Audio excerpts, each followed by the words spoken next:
in November from the previous month, with about 14%. But the number reporting business as usual, however, decreased to 16% from 28% in October, while those operating with reduced capacity increased to 70% from 58% in October. This is likely due to increased restrictions on travel and, of course, gatherings in those announcements in mid-November. The other one you're looking at here is the year-over-year change in revenue. This is the average change in revenue for firms in BC in October 2020 compared to October 2019 is minus 31%. And about 61% of firms in the VCM region reported losing more than half of their revenue compared to 2019, and compared to 44% for the rest of firms in British Columbia. So such a tremendous impact, obviously, in the Vancouver Lower Mainland, even more so across BC. And the proportion of firms reporting an increase in revenue from last year is just over 20%.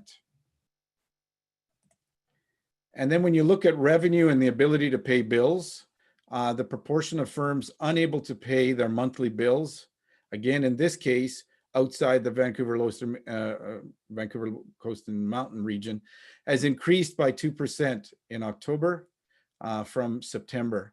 And the percentage change on revenue compared to 2019 fell 2% in October. So you can see by the graph, it's becoming more and more obvious that businesses are having more and more challenges in paying their bills on a regular basis.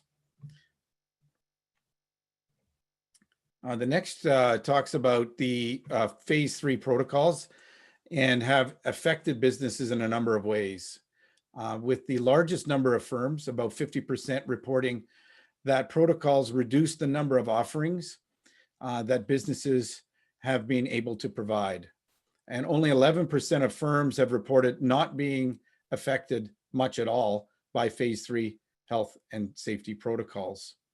Firms also responded to COVID-19 in several ways, that 60% made changes to marketing, advertising, messages, or their target audience to adapt to the pandemic, while about 60% also significantly downsized their operations due to reduced business opportunities. And what we've seen is, and through our survey and discussions with businesses, many have introduced new products and services, whether it's online or in person. And then we've looked at the actual programs themselves, both federally and provincially. And the federal access to programs, the most commonly received federal program was the wage subsidy, the CEWS program, with about 60% of businesses reporting having received it. Those that have received this program have indicated that it has been very effective. A significant number of firms and business owners have reported that the CERB wage subsidy, about 40%, and the Canadian Emergency Business Account Program, or CEBA, about 34% have accessed those programs. On a provincial level and municipal program level in the survey, the most commonly received program was property tax reductions or deferrals, with about 19% of firms in the province reporting having received those deferrals. The next was the BC Hydro Payment Relief. About 16% have accessed that program. And as of, this is an important measure, and we're monitoring this as the survey research continues into December and beyond. As of November 30th, only 3% of BC firms have received the small and medium-sized business recovery grant, with almost 30% reporting they're not eligible, and a majority of 53% neither not knowing how to access it or unsure if they will pursue it. Of those indicated they're unsure, many have indicated that they were in the process of applying or had planned to apply. And so we probably see this number changing.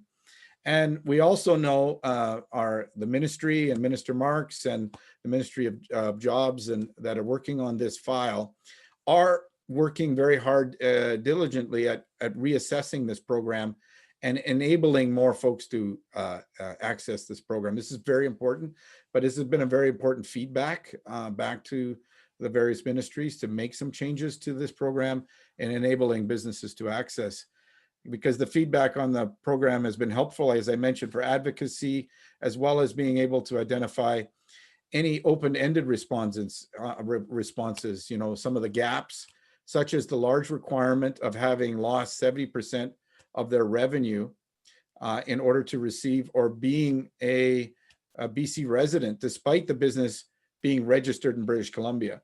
So we have a lot of businesses we know are actually foreign owned and operating though in BC and are not eligible to a lot of these programs. And that is something we've been reporting in a very significant way. Most firms who reported receiving this program had more than 20 employees, which may indicate a need to focus more on small business. And we know a vast majority of the businesses in this province are that, and that has been a big part of this effort. And we'll be able to see the full picture as the results continue through to the end of the year. And then we've also done a series of case studies, financial case studies. In fact, we've done 5 case studies, and I just want to highlight a few of them that we've done to date. We've conducted in-depth studies with businesses, real businesses, to assess the emergency and how it's affected revenues, employment, growth, and profitability, with seasonal revenues and business models with high fixed costs, and the drop in revenue has been, without question, a devastating impact on owners and employees. And the numbers in these case studies absolutely bear that out. The results were, you know, anonymous to protect the identity of these businesses. But I just wanted to give you a few samples of what we're looking at. In this first case, which is a remote lodge, the lodge and tour company had taken out debt to finance an expansion, anticipating continued growth. And what happened is from the assessment, this emergency has instead decreased occupancy by 72% and eliminated the tour business completely, resulting in a drop of revenue in staffing of 80%. Another company, an outdoor adventure operator, which was a water-based tour company, eliminated most of its offerings that were incompatible with social distancing and restricted trips to a family bubble. The losses for 2020 alone are expected to consume the business's entire retained earnings. And another example is a nature resort, which is a lakeside resort catering primarily to European travelers. What we saw was it was a very reliable stop on Circle Tours. The resort depended on several months of nearly full occupancy to cover its fixed costs and generate profits.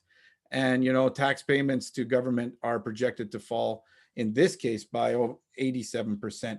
So in all 3 cases that I've just shown you, and these are just randomly sampled cases these businesses open their doors and open their books to us to enable us to see right in, have been, you know, produced devastating impacts. And we know, and we want to be able to show government and other policymakers and other decision makers of the devastating effects of this pandemic.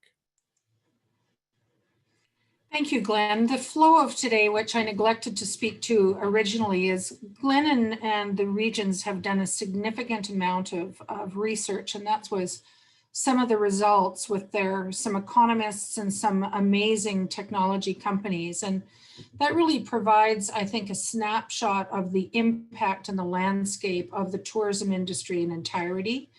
I will just go through the next few slides, and that is a little more accommodation sector specific on some of the impacts around the province. And then Walt is going to provide us an introduction to our new government and ministries and some of the work that we're doing at a high level with a focus on recovery. So Glenn, thank you so much for that. So much of that information from research provides the foundation for our making sure that we're doing the right thing at the right time and that we're looking to the future to recover. So this is a slide that actually identifies the way that we work, BC Hotel Association, with our partners across Canada.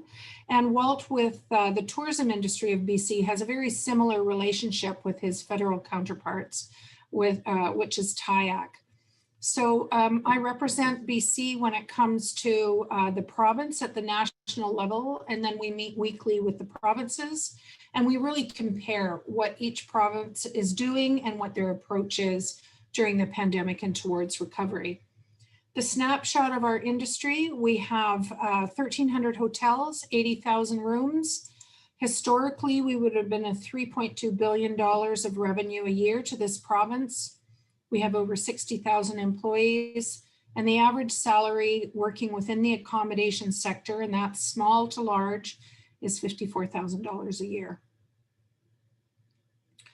Here's the snapshot as of the end of November, and these are your stats. When we do our pulse check, we are looking at 46% of businesses will not be able to stay in business without government subsidies, or some of the relief measures that have been announced. The challenge is we have both federal and provincial announcements, but the money isn't flowing at this point. So we can look at that time frame and recognize the urgency. Over 50% of properties within British Columbia have lost more than $1 million. Certainly the CEWS federal program is the most significant support mechanism currently. And to Glenn's point, a reflection within the hotel sector, 72% are operating a reduced capacity. And we have actually almost 2,000 rooms that are still closed in the city of Vancouver. Thank you, Carissa. Next slide, please. So the liquidity, we have three to 6 months is the timeline by which 40% of accommodators are saying that they have for liquidity. And after that, they'll have to close their doors. When we look at the number of hotels that have not qualified for the small and medium-sized business relief fund, which is the provincial mechanism, is 49%. Our forecasted occupancy, my goodness, this is a dire stat. You know, we'll end 2020 under 30% occupancy. And when we look to what the anticipated occupancy is, and this is industry forecasting for industry, we're looking between January at a 26% and a high of 32% in April. And that is everything that we know of today. This is a slide with our partners at STR and Tourism Economics, international benchmarking company. When we take a look at 19 and then 2020 to the year-end forecast and what they're anticipating for recovery in 2021, it actually is pretty clearly reflected below performance from 2003. The RevPAR number is the most significant number when it comes to banks, to financing, and the way that we measure the success of our industry. Should we not reach the $66 RevPAR number, that number will be aligned with our results from 1997. When we think of all the costs in 2020 and 2021 comparatively to that many years ago, it really shows the incredible adversity that we're facing and the critical importance of working together towards recovery. So here's a recap. I actually said all of this by myself without this slide. We have signed an agreement with STR for the province. And so all of you accommodators that are on this webinar, please go to bcha.com. You can report your numbers and they will be included in the benchmarking going forward. It's incredibly helpful to have these mechanisms and tools for actual real data when we're looking at working hand in hand with government towards recovery. And in the same spirit as what Ingrid has talked about reaching out, one of the other programs that are available to all businesses across BC is a program, it was initiated in Vancouver Island and then it spread right across British Columbia, called the British Columbia Tourism Resiliency Network. And every region in the province is engaged in this program. Next slide. And so the cornerstone partners that you see here, include the ministry right through to Ingrid's organization and a variety of other partners that have really come together to provide this important support. And what we heard from business through that effort was that we needed to really advocate for business when we talked with business as part of that survey research, that outreach effort. We needed to clarify appropriate consumer communications in times of when we really can't communicate and market as a business. How do we do that? And then most importantly, what we heard from business is we need to provide a support mechanism for business to provide one-on-one support to help access and pathfind through the various services and programs out there. To date, over 1,500 clients or businesses have registered within this program who have a registered program advisor.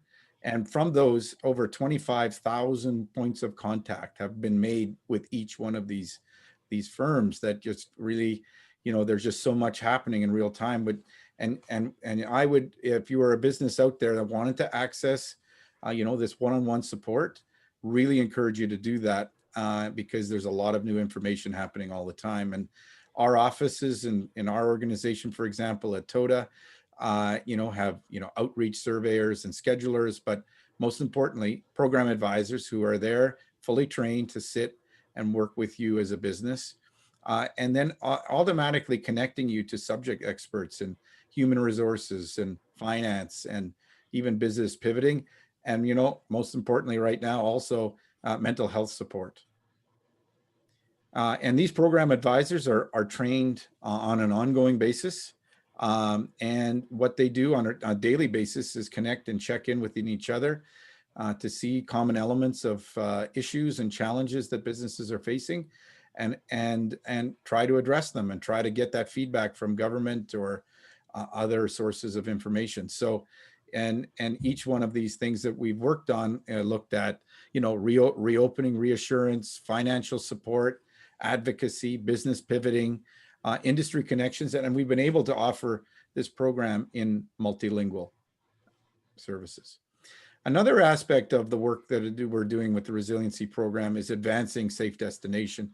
As we continue to try and rebuild back the industry and reinstill confidence in the industry and in the consumer's mind, and of course in the workers and owners' minds, we've established a formal agreement with the World Travel and Tourism Council, which looks at a very high standard of certification around safe travel.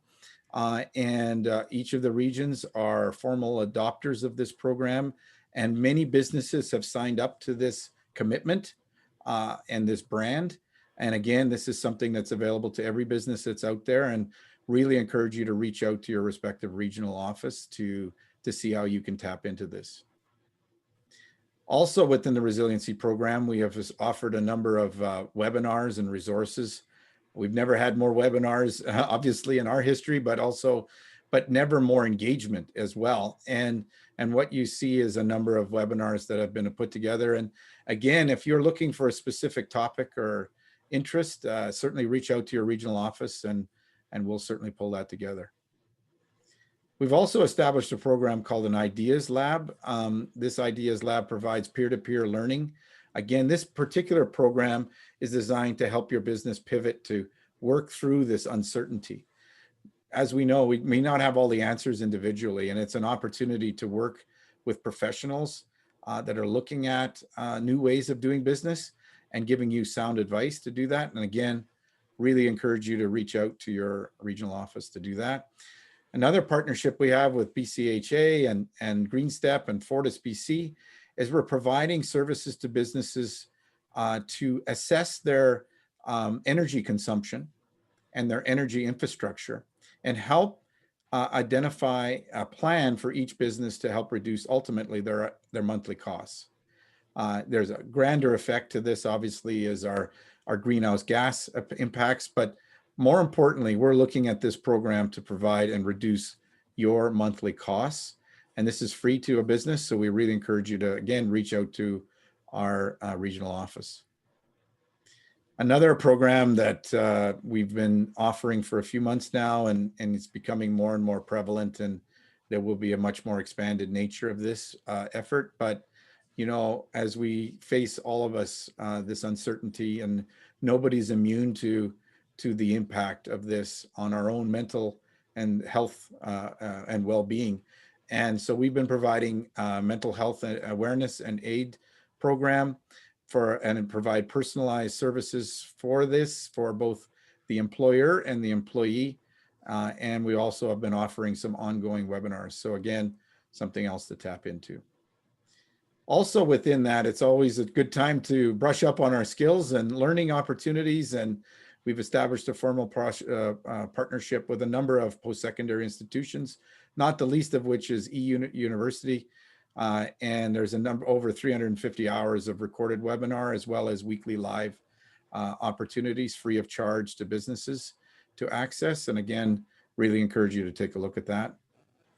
Also, a partnership has been established with GoToHR, providing a lot of support on the health and safety program efforts in providing one-on-one consultation, training sessions, online webinars, and resources, even to the point where we're looking at the certification recognition audit is available as well at a vastly reduced cost to what is normally provided there. And again, I encourage you to look at that one. And we've also been really taking the time, as Ingrid has pointed out already, and what I've talked about, is really building partnerships with different service providers, data providers, to give us the best data possible on the ground so that we can make better informed decisions. And you can see some of the partners there.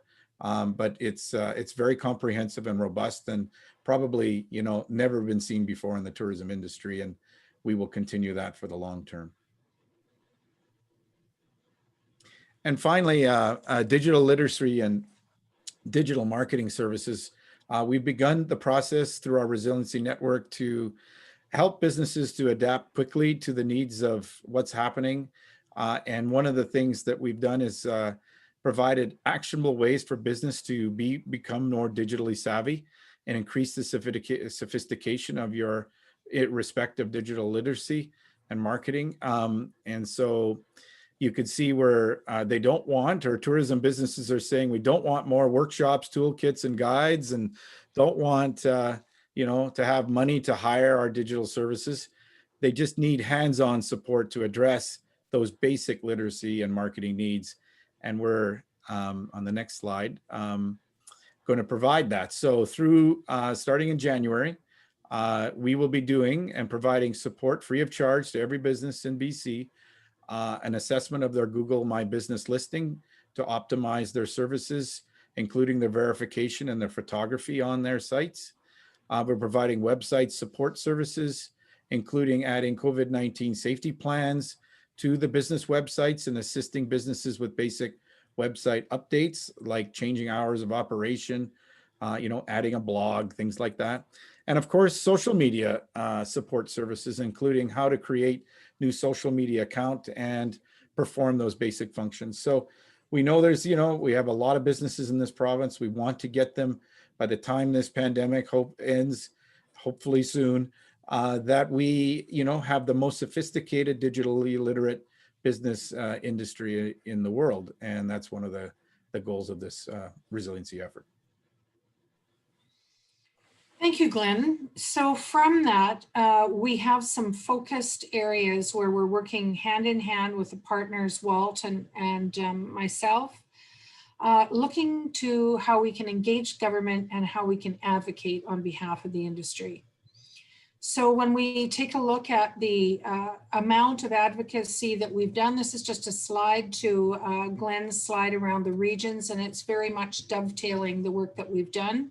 Everything from best practices to hosting webinars, meeting with government, making sure that we were all completely aligned and that they understood the needs of the industry.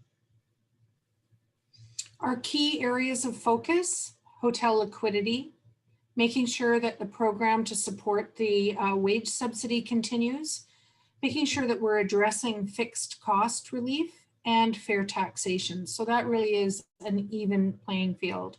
So this is our federal and our provincial priorities. The new liquidity program for the hardest hit sector was announced last month by the Prime Minister. This again is really looks like it's exactly what we need. It means it's backed by government. It's a low below market interest rate with a long extended repayment term. It was what we were asking for right in the beginning. And although the money isn't flowing yet, we are working hand in hand with economists and finance around the workability of this program. And it's definitely a very key part of making sure that we can stay in business in 2021. Provincially, if we take that federal landscape and we move it to the province, there are some of them that remain provincially, which is the liquidity aspect. The province has a role to play there. Property tax, we've had very, very little relief for the hotel sector, if any at all, from a property tax perspective. Really, the only one was the original announcement around school tax, which is a very small portion of the commercial tax that hotels pay. BC Hydro, we're not eligible for any of the relief measures from BC Hydro. We're rated a large industry instead of a small industry. The temporary layoff portal, which our Minister of Labor has, which is now live. Any of the businesses that are currently on this webinar, if you use that tool and you needed to have it extended, you have until the 31st of December to do so. If you didn't originally use that portal at the end of August, you're still eligible to use it for the first time now. It's critically important if you want to have that temporary layoff timeframe extended to avoid forced severance. We're working really hard on meetings and events over 50, and Walt will go into a little more detail about that. We're working with government around revisions for the small business loan application. Building consumer confidence is a key part of the work that we need to do moving forward, and we all need to be aligned and making sure that we're really leveraging that consumer confidence piece. And then really looking at demand generation partnerships. How do we actually get back to business in a very calculated and safe way? Here's a little bit of detail around the work that we have done on that temporary layoff portal.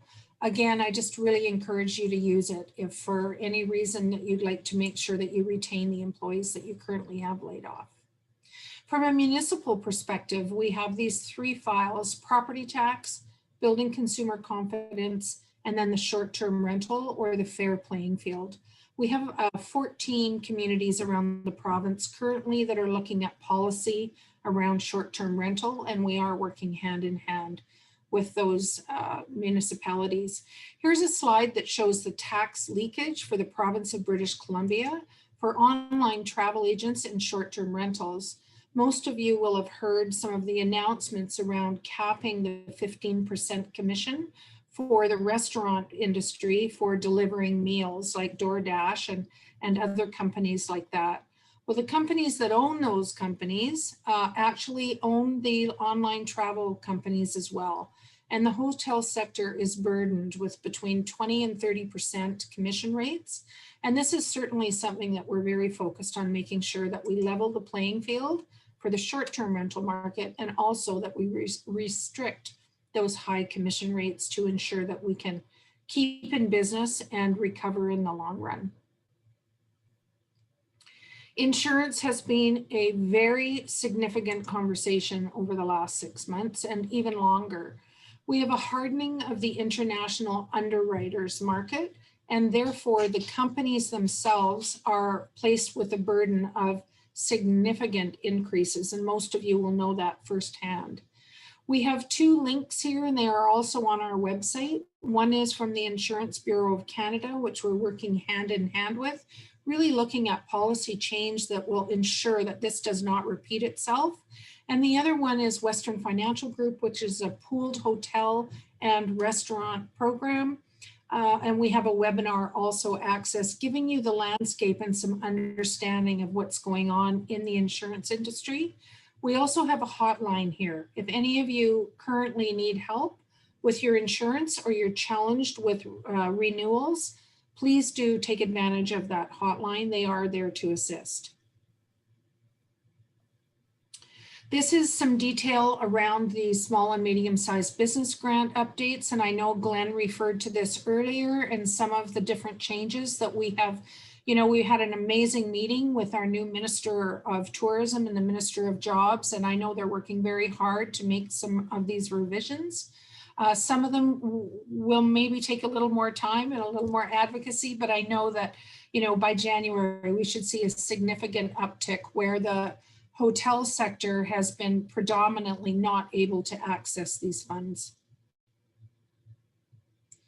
And then we've been working hand in hand with our regions and other partners for campaigns within a time when marketing is restricted. And with Tourism Vancouver Island, our Venture West campaign, with the BC Wine Institute, we did the 9 Regions of BC Harvest campaign to great success. We have some regional quarterly campaigns and some of our partners with AIR looking at when it's time to recover and start traveling again, how can we take that demand and how can we connect it directly with the tourism and hospitality sector? It's a great opportunity for us to actually take the business back and make sure that we're supporting success and making sure that there is financial success for the sector as well. Back to you, Glenn. Back to me. Okay, very good. And also, as you know, all 3 of us actually were appointed to the BC Tourism Task Force, appointed by the former minister, Lisa Bear, to this important task force to look at how to address the $50 million investment that was announced, but also to really, put some programs and supports out there to support industry in a very quick fashion. So the summary of the recommendations from that report looked at allocating emergency funding now, very important. Task force was very adamant about this, for business and for workforce, to accelerate growth and enhance sustainability, and to inform a renewed framework. As we come out of this pandemic, what is British Columbia going to look like in the tourism industry? Just to give, just some very high level recommendations. There were several pages and several recommendations identified, but for the purposes of today, I'll just focus on 4 key areas. First of all, we were very adamant as a group that 50 million wasn't, quite frankly, enough. What we know is out there and the impact, and this, just so we understand, is about bridging basically till March 31st. It's just getting through to the next operational year. And so when we looked at it, we felt very strongly that we needed to see a matching at least of that 50 million from another, pool of funds, and recommended that it become basically $100 million. So the BC government committed that first $50 million of relief, but that additional resource was really what was important here. Of that 100 million, ultimately, we recommended that 5 million go to Indigenous Tourism British Columbia to support Indigenous tourism businesses across BC. There are over 400 Indigenous tourism businesses in the province operating and generate about almost $1 billion in direct gross domestic output and about 7,500 jobs.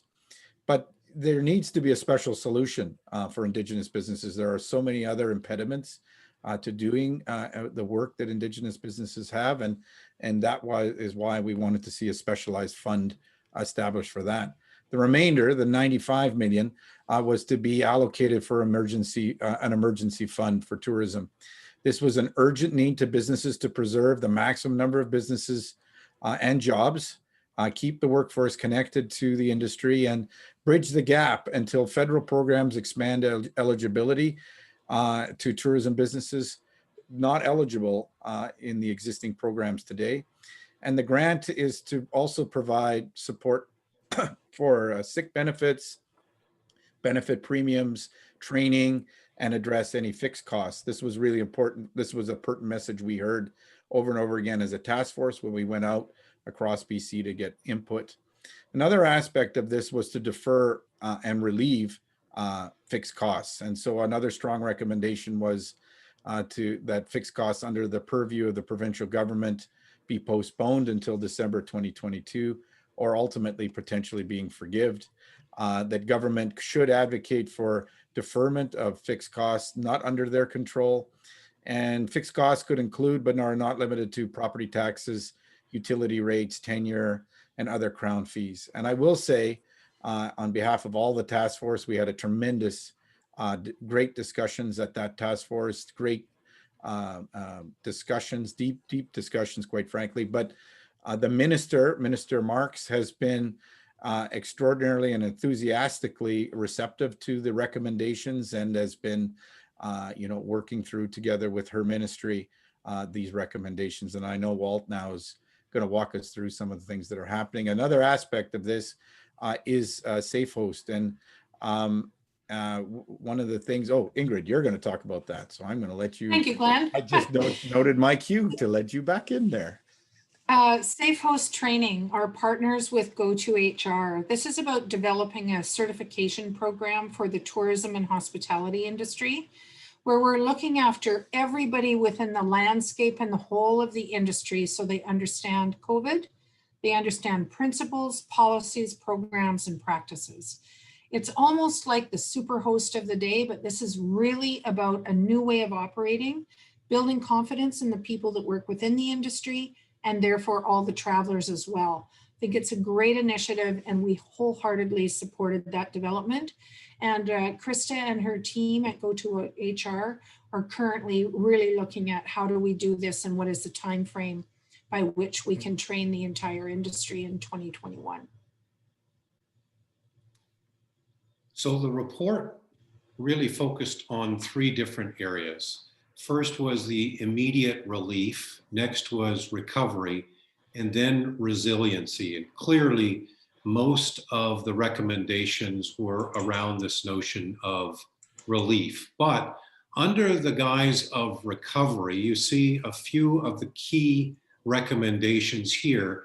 The first one being everyone has to come together to champion the industry. And in this case, we're talking about decision makers saying that it is safe to travel when it's safe to do so. In fact, one of the things that we've been saying a lot within media circles during presentations is, look, travel is not the culprit for the outbreak of COVID-19. It's really people's individual behavior. Therefore, it's incumbent on decision makers, government at all levels, to say, as you are moving about your day-to-day, you're visiting a hotel, an attraction, a restaurant, know in fact that these facilities, these venues, these operators have stringent health and safety protocols in place. They are places where you can visit. We need to carry that message. We talked about it in the context of recovery earlier. A couple of other points here I think are important. Yesterday, you may have been part of Destination British Columbia's webinar, where they talked about a launch or a Welcome to BC program. It's not officially called that, it's just a title holder for now, but they are poised and ready that when borders reopen or the travel restrictions are lifted, they will target certainly the domestic market first, followed by forays into the US, Washington State, California, some of those traditional markets, and then eventually further afield to other international markets once things like vaccines and rapid testing are in place. But I think this is extremely important that DBC is prepared to do this. They just aren't in a position to do this at present, but they, along with the regional tourism organizations like Glenn's at the community level, et cetera, are ready to pull the trigger when the time is right. On the next slide. A couple of other things that I think are extremely important here, and in the interest of time, I'm just going to focus on the second point here, which is about gathering data on the industry and more specifically on the impacts of COVID on our workforce. Currently, as an industry, we have gaps in the labor market information. For example, we don't have any common description for the workforce, which creates inconsistencies in our numbers. It impacts the credibility of those numbers. There are different descriptions that are being used while referring to the scope of the industry workforce. So as much as possible, we need to be on the same page when we talk about the workforce. COVID's created new economic recovery scenarios, of course. We need to be better at forecasting our labor market demand and supply annually so that we can respond accordingly. Every region, as you can appreciate, has different labor market conditions, and they'll all move through COVID recovery at a different pace. So understanding those differences, integrating them into the forecasts will be important in the recovery process, and of course, for labor market strategies and implementation.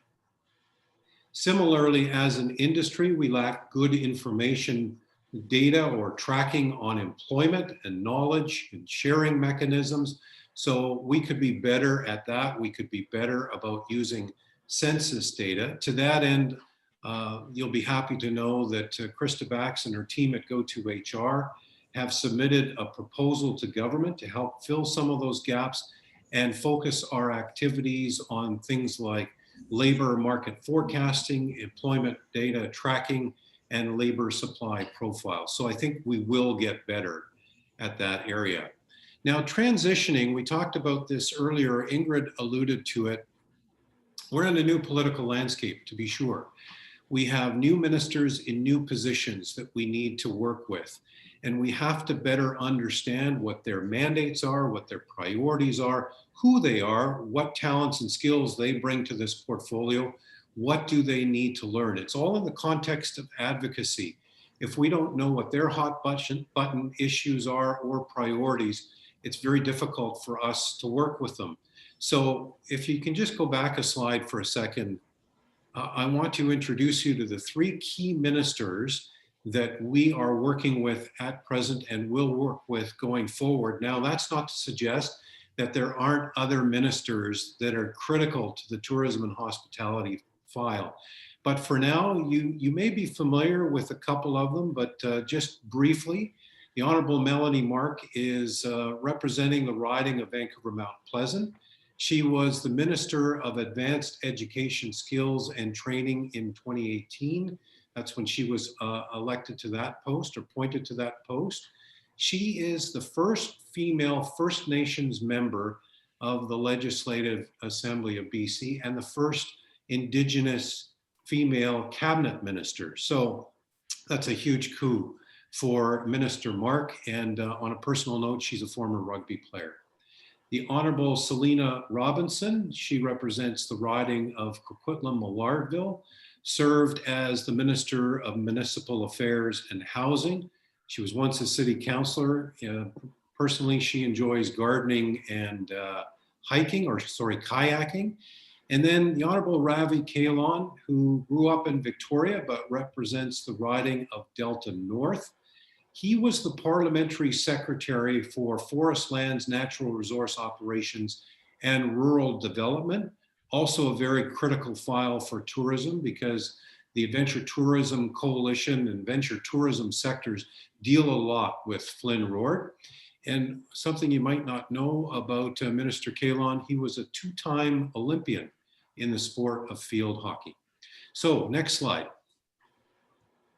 Now, each cabinet minister receives mandate letters from the Premier that says, here are the priorities as all ministers and as government. So there are overarching priorities. And then specifically, here's what I want you to focus on.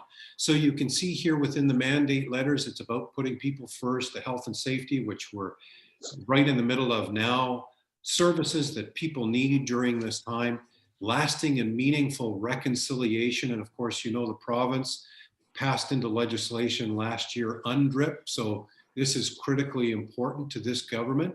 Equity and anti-racism, go to the next slide, all very meaningful and important things.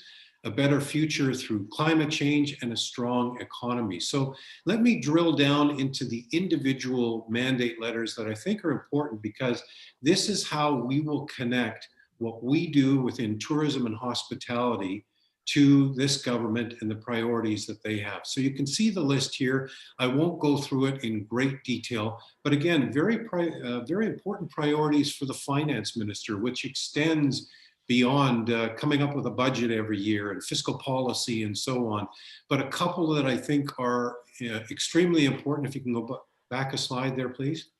Providing relief for people with triple net leases who pay high property taxes. This is really critical. There are many operators that find themselves in this situation now that need a break. So providing relief is integral for the liquidity issues, and introducing the renter's rebate, bringing down the cost of housing. We know housing is expensive, particularly rental housing for people in communities all around the province. Next slide. So a couple of focuses as we drill down even further to how it relates to tourism: investing in economic recovery by continuing to make the investments needed to support people and business. And these are also things that we can hold government account to, by the way. So as they talk about what those investments are, we can help provide some guidance and influence, to be sure. And this recovery investment fund, it's beyond what government might spend on capital projects, but the specific reference to roads and transit is obviously a key factor for our sector. Next slide. So Minister Kahlon, these are some of his priorities. He has some rebuilding to do in shipbuilding, forestry, and aerospace, ensuring that we have a food sector that meets residents' needs. Growing small tech companies into larger ones is also important because there are many tech companies that are involved in our industry. But if you drill down into what his priority is as it relates to tourism on the next slide, it's supporting people and businesses in the recovery, and by continuing to deliver initiatives that will directly support businesses and build an economic recovery or inclusive economic recovery. Ingrid alluded to this earlier, and I'm pleased to say that when we were talking about the recovery grant program, and we submitted quite an extensive brief, which was readily received, and government was very favorable toward that brief. This, in fact, the meeting that I'm talking about that Ingrid was a part of, our friends at BCHA and Restaurants Canada, we were not only assured that government was looking at this very, very closely and that some announcements would be made soon, but they considered it a priority enough, a high enough priority, that this was Minister Kahlon's very first meeting with industry in his new portfolio. And we did have some follow-up since, and as Ingrid mentioned, some announcements forthcoming. So with Minister Mark, these are some of her priorities. There's a lot around museums. It's collaborating with sport organizations, trying to get the sport hosting program up and running again. But as you look at her priorities related to tourism, the first one on the next slide, support for tourism, arts, culture, and sports in COVID-19 response and recovery. And part of this relates to the tourism framework that was introduced a couple of years ago, but it doesn't yet have a formal plan around it. So it's taking what that framework looks like and adapting it not only during COVID times, but looking also at a 3 to 5 year horizon.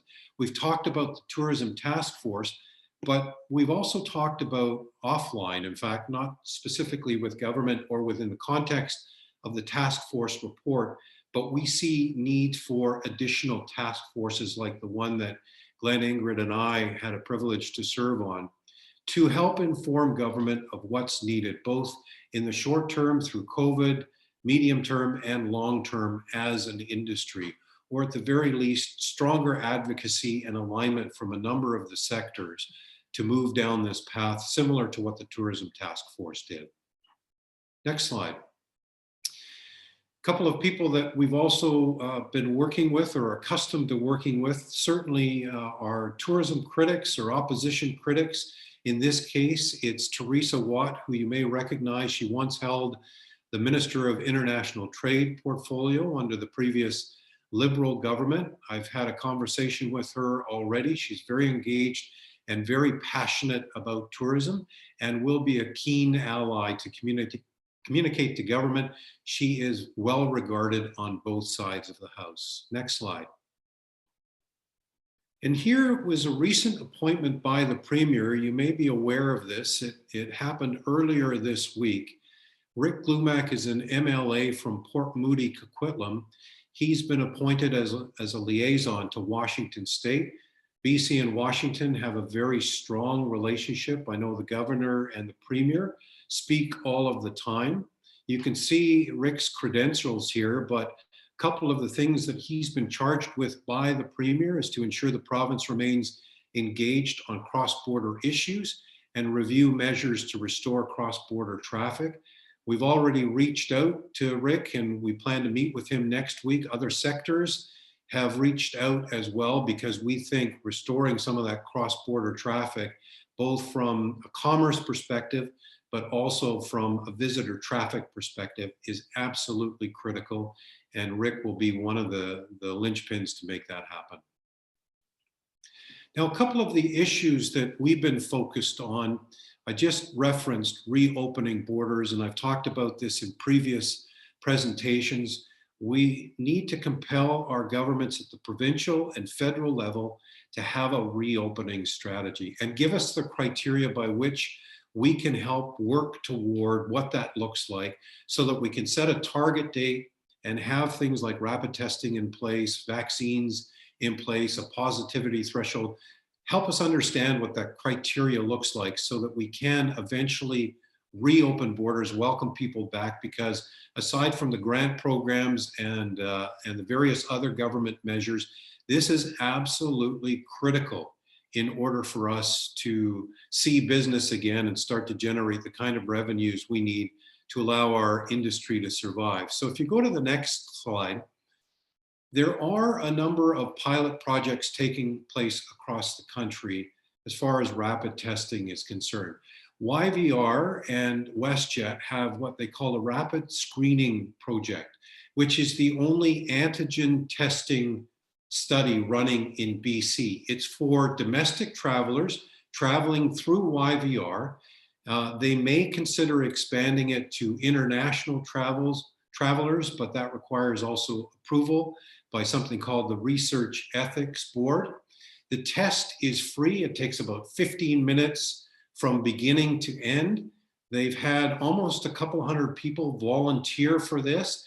They expect to have the requisite sample number by the second or third week of January.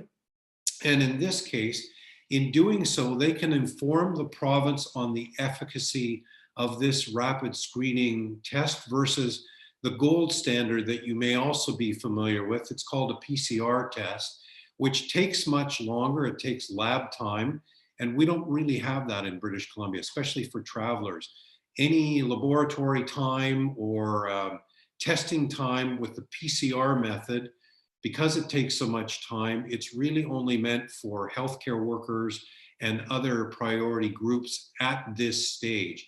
But if we could prove the efficacy of an antigen testing system, then by chance we can look at implementing a more ubiquitous rapid testing program within British Columbia, across the country, and in other places around the world that allows travel to start much sooner than the anticipated arrival and inoculation of the majority of the population with the vaccines that are currently being introduced.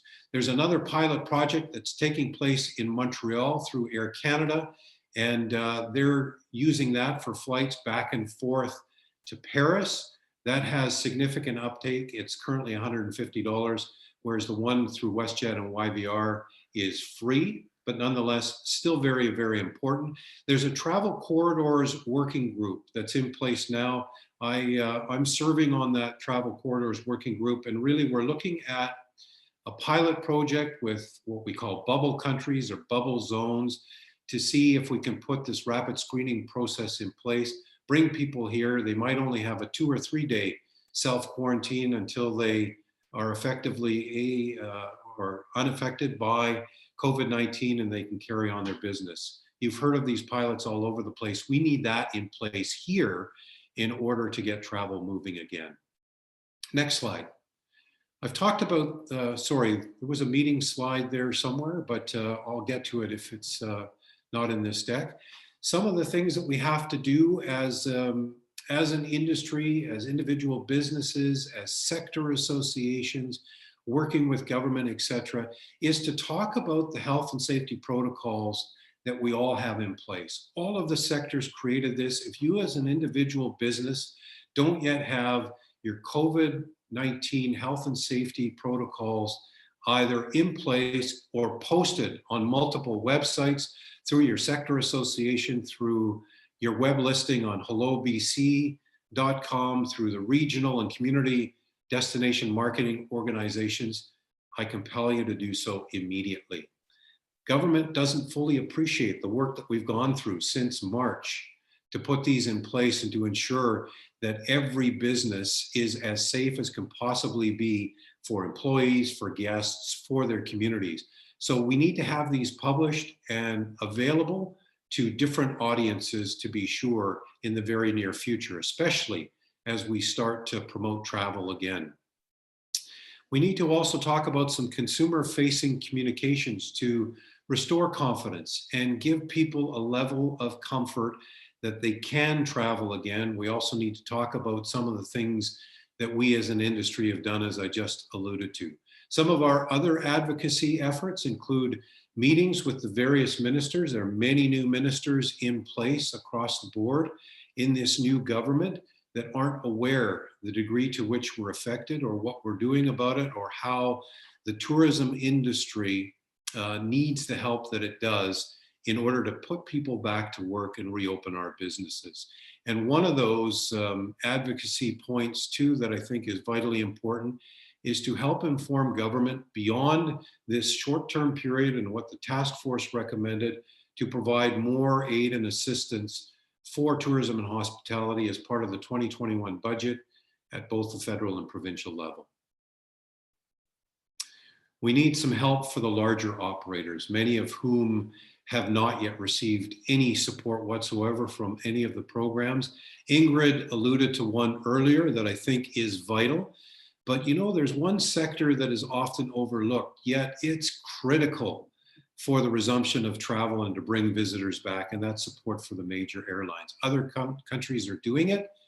We haven't yet. There are some promises in the offing, but we really need to push at the federal level because those major airlines that service the hub cities like YVR and so on, they're feeder for the regional airlines that service the communities throughout the province. And you know the number of flights have been significantly reduced and they won't get increased unless the airlines are back up and running to a sufficient manner, and therefore they need some help. Last slide. At the national level, I should say there are efforts underway by our counterparts. Ingrid alluded to them as well. There's a campaign that's underway called Canada's Hardest Hit Businesses. Many of you are familiar with it. Certainly, I added a couple of other logos from organizations that have supported this campaign, along with Glenn's, Ingrid's, and TIABC. And these are the focus areas of that campaign. I will say this week, they've been very vocal about getting every organization, every business, every sector writing to your local MP to say, this is what the industry still needs. Ingrid talked and Glenn talked about how long businesses can hang on. Well, unless we get further relief on wages, some of the fixed costs and liquidity, we're in deep trouble before spring arrives. So if you have the means, there are access links through our respective newsletters, and I encourage you to take the time. There are letters that you can just cut and paste and send off to the federal government.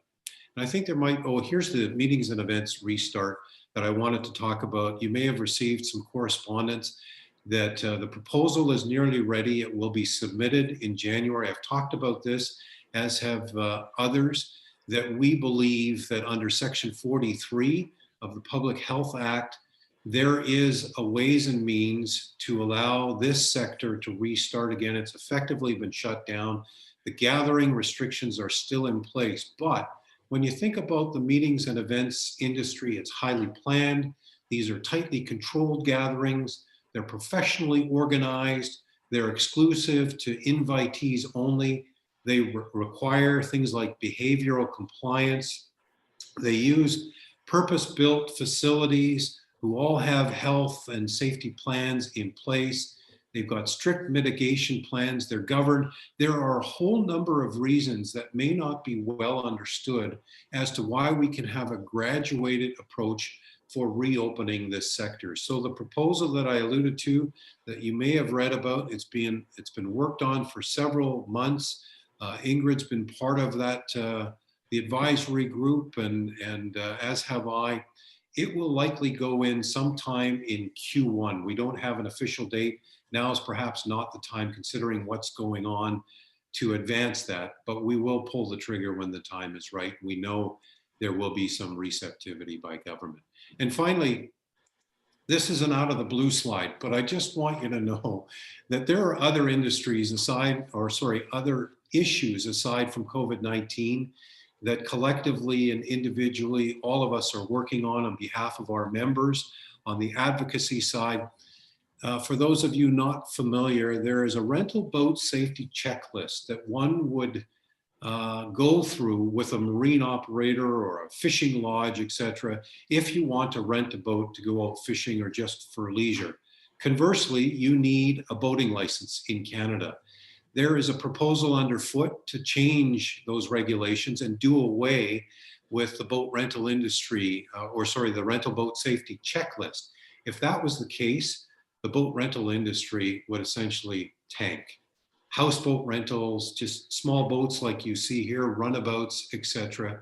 If that were to happen, because no guest from a foreign country is going to spend the time to study a test, go through a 4-hour exam, get their boat rental license in advance of coming to Canada. So this affects all areas of the country, lakes, the coastal communities, etc.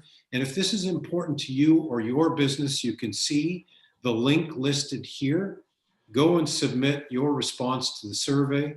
Talk about why this is dumb, if I can put it so candidly, and why we need to keep this in place. In fact, I would suggest that this checklist is a way better process than even the boat license that many of us have. So with that, again, thank you. I know we've left little time for questions, but there was a lot of information to share, and I appreciate the opportunity to do so. Thank you, Walt and Glenn. I'm just looking at the time. I think we have a couple of minutes here, and then we also have some submitted questions.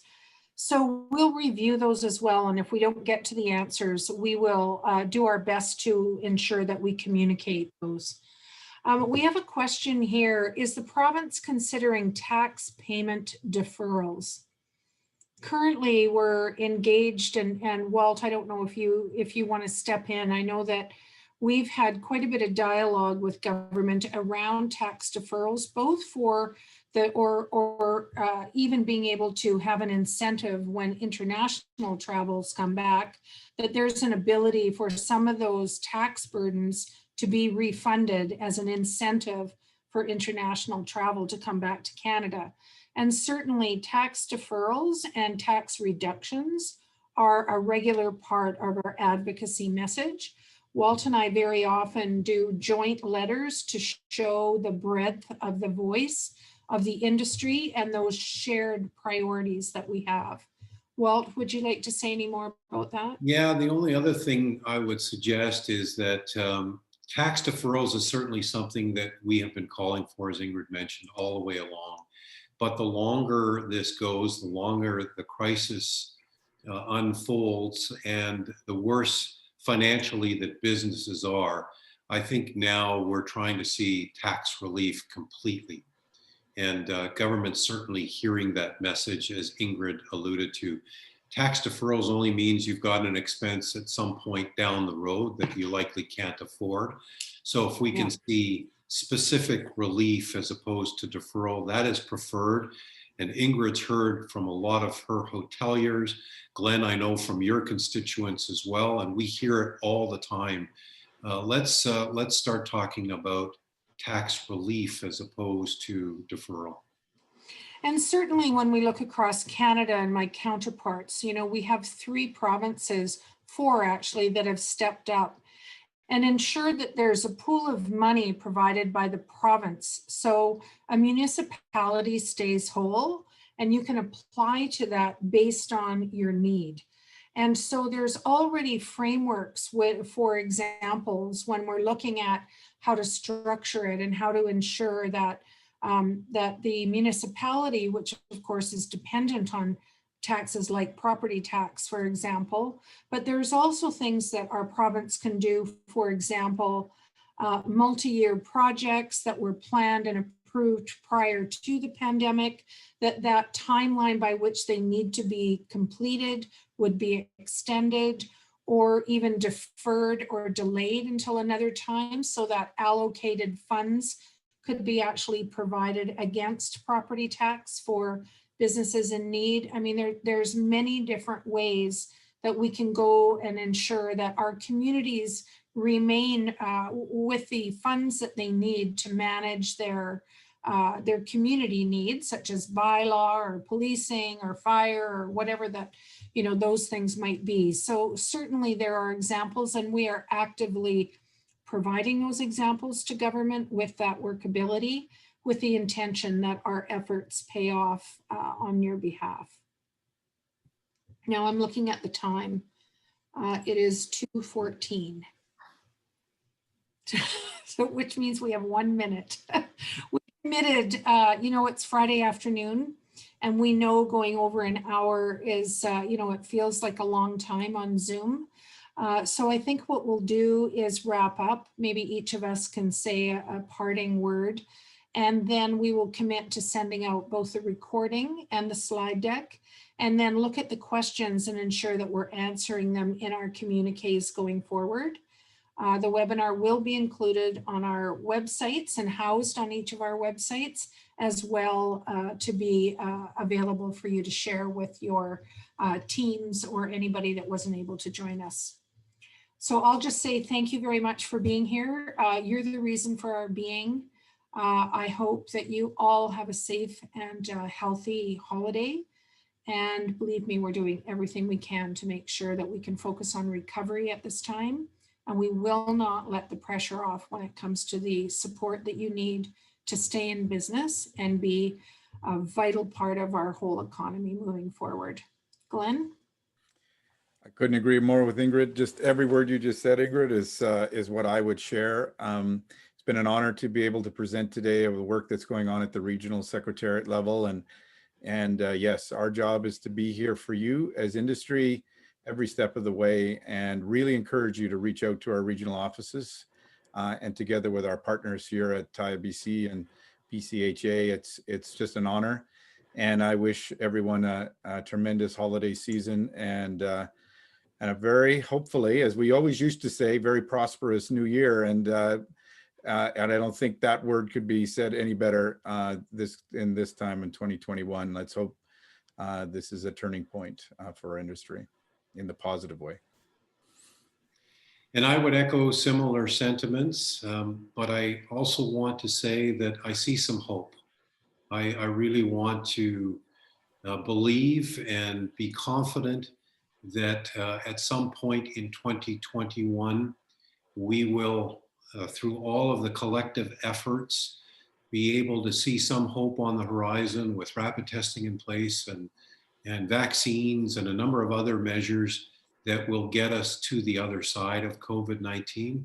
I'm not a prognosticator, so I can't give you timing thereof, but I really want to suggest that we are a resilient and very strong sector, a strong industry. And while we've lost a lot this year, to be sure, I know that at some point, collectively and individually, we will bounce back. And hopefully, at some point down the road too, we'll be bigger and better than ever, but that might be a ways away, to be sure.